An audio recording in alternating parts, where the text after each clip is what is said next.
In Acts chapter 10, from verse 1 to 4 and verse 30, we saw a man who does not have the right to participate in the Commonwealth of Israel. His name was Cornelius. But he knew prayer and fasting and giving of alms.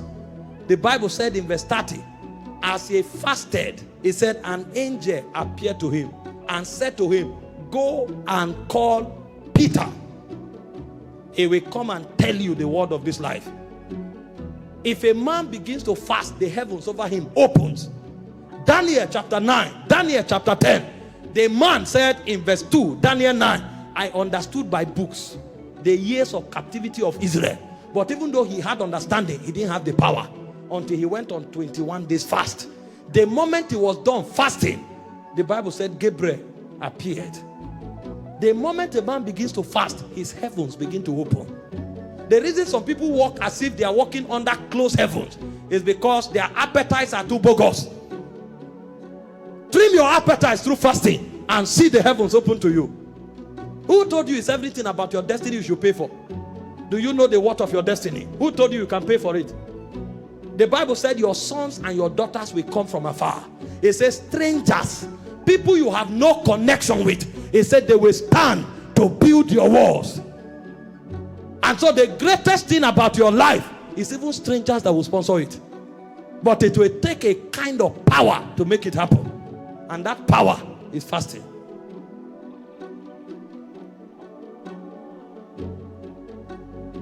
Find people who have periodic encounters, who hear the voice of God casually. They put their appetites in check. When a man doesn't control appetite, God will be far from him. He has God on his inside, but he will not be real to him. Number 4, what is the benefit of fasting? Fasting creates atmospheres of intervention. I was telling my people here, I said, don't be pessimistic about life. It's not only bad things that happen to people. Good things also happen to people. If you lose money, you should also pick money. All the time they say, I lost this money, I lost that. How many times have you picked money? If you don't pick money, then you are not permitted to lose money. Because it's not only bad things that happen, good things also happen. They kicked you out of the door. When will doors open on their own accord? You will need an atmosphere to control and to command that level of power. The moment Daniel started fasting, like I quoted, the Bible said angel Gabriel appeared and he told him, I was made to fly swiftly. That means the angel was a bit reluctant. Something compelled him to function even faster. When you create that atmosphere, anything is possible. In Acts 13 verse 1 and 2, it said when the elders of the church in Antioch prayed and fasted and ministered to the Lord, it says suddenly the Holy Ghost said. That atmosphere is an atmosphere of possibilities. Fasting is not a church activity. Fast on your job, fast in your office, and if you are the boss, get your workers to fast. If you want unexplainable but undeniable things to happen there. Some people think it's only when we gather in church we fast. Who told you that? It's only in church miracles take place. You need more miracles in the world than you need in the church. And so if you want interventions, supernatural interventions on that job, better include fasting. Get your workers to fast. If it's a church-based organization, better. Pray in the office, fast in the office. It's only Christians that think Christianity is an ancient religion that is meant only for church. Enter an Indian restaurant, the first thing you will see is the God. If you don't want to eat, go. And it's not only in India. Go to the UK, find them there. Their God is the first thing they travel with. People travel with their God. But you find a Christian, he's too educated and elitist for God. He comes to the office, he's speaking, hello, hello. Then demons will slap them off the seat. He wake up and say, I have headache. It's not finishing. Why will he finish? He wakes up, he says, stroke. I don't know why I can't bend my back. How can you bend your back when you left your God in church?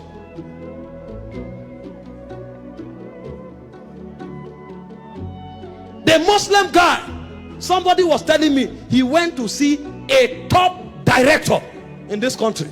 on a Friday. He came with international delegates to conclude a government project and program. The Alhaji told them, please wait, it's time for prayer. He carried his mat, put on one side of his office and started praying. They waited until he finished praying. When he finished, they said, sorry. He is surprised if you don't know that he should do it. And he will be surprised if you are offended. He can cancel that thing and say, go to her.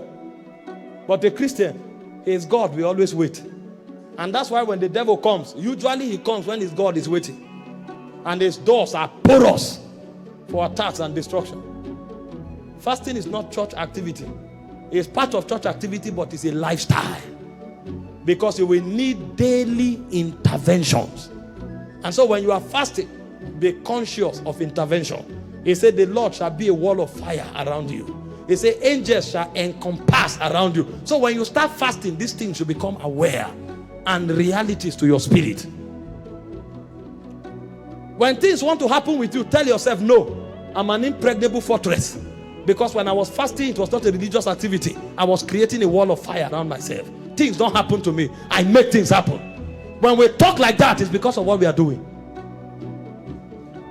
Number 5, fasting is an activator of ordinations. Every time people begin to fast, dimensions of their ordinations begin to wake up. Your ordination will be dormant until you fast.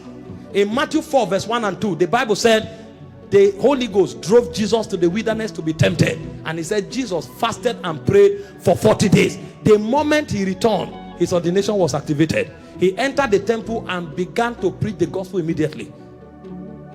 In Acts 13 verse 1 and 2, as they fasted and ministered to the Lord, the Holy Ghost says, separate unto me Paul and Barnabas. Many believers come to tell you, what is my calling? The question is not what is my calling, is should I fast? Because if you are fasting, you won't ask somebody about your calling. Your ordination will not be awoken until fasting becomes your lifestyle. And don't make another man gives you a destiny that was not written for you. Because men have programs, men have projects, men have institutions. You must be aware of your ordination first. If it's God leading you to walk with someone, that's beautiful. It's God leading you. But if you don't know your ordination, don't be tied to something when there is a calling for you. It will take fasting to be aware of it. So you don't live through life and not even scratch your destiny. Because there are many persons who are not aware why they came here. And the reason they are not aware is because fasting is not part of their daily menu. They eat everything at every time. Somebody wakes up in the morning around 7:30, he's already yawning. He starts with granite, he enters chim-chim. He takes tea, he now takes akara. Are you an eater?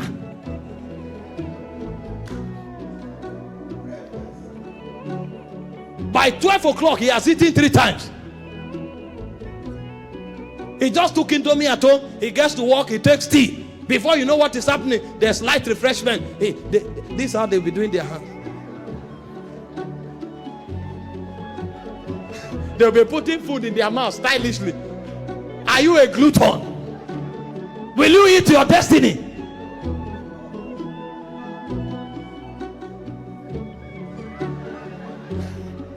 "12 o'clock, you've eaten 3 times.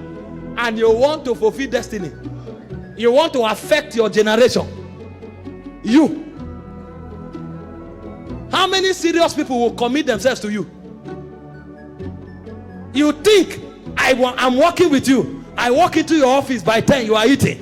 I come another time, you are eating. You will still see me there. You are not going anywhere.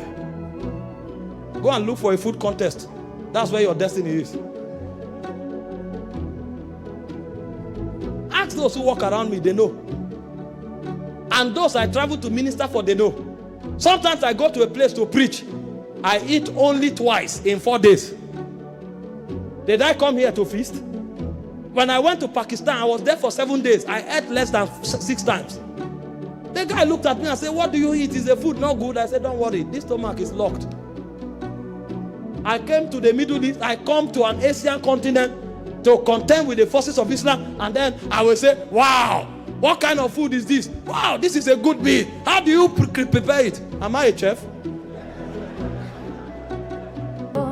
Fasting triggers revival. If you are not fasting, your spiritual life will be up and down, up and down, up and down. Find a man who is constantly on fire. He has won the battle over food. He has conquered his appetite. Nothing kills the move of the spirit in a man's soul like his subscription to his appetite. You want to stay on fire for God, you must rule over your appetite. If you have not mastered your appetite, you cannot keep the fire of God.